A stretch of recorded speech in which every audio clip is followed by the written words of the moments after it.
এই মুহূর্তে সবথেকে বড় খবর যেটা আনন্দবাজার পত্রিকায় প্রকাশিত হয়েছে, চাকরির নামে প্রতারণা, উদ্ধার প্রচুর জাল নথি, গ্রেপ্তার 2, যেটা রানাঘাটে হয়েছিল।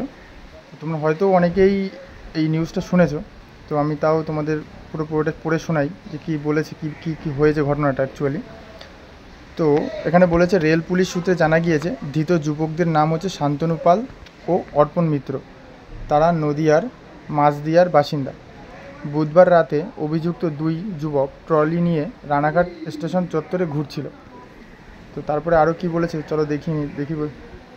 সরকারি চাকরির নামে প্রতারণার অভিযোগে 2 যুবককে গ্রেপ্তার করল রানাঘাট পুলিশ।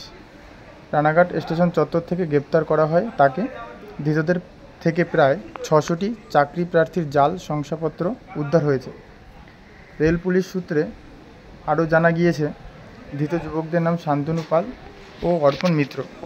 তারা নদিয়ার মাঝদিয়ার বাসিন্দা। বুধবার রাতে অভিযুক্ত 2 যুবক ট্রলি নিয়ে রানাঘাট স্টেশন চত্বরে ঘুরছিল। অভিযোগ, বিভিন্ন জেলার চাকরি প্রার্থীদের টাকার বদলে চাকরি পাইয়ে দেওয়ার টোপ দিয়েছিলেন ধৃতরা। সম্প্রতি তাদের নামে মুর্শিদাবাদ থানায় অভিযোগ দায়ের হয়। তারপর থেকেই পালিয়ে বেড়াচ্ছিলেন তারা। রানাঘাটে ধরা পড়ার পর ধৃতরা পুলিশকে জানান তারা দমদম থেকে দৌফুলিয়া যাচ্ছিলেন।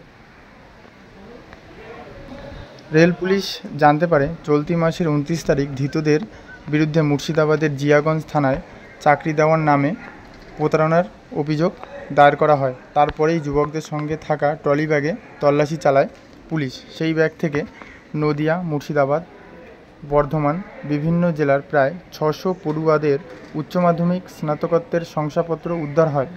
প্রাথমিক তদন্তের পর পুলিশের অনুমান, থানায় অভিযোগ হওয়ার পর অভিযুক্তরা শংসাপত্রগুলি কোথাও ফেলে দেওয়ার পরিকল্পনা করেছিলেন। সেই জন্যই তুলনামূলক নির্জন জায়গায় রেল ইয়ার্ডের দিকে যাচ্ছিলেন তারা।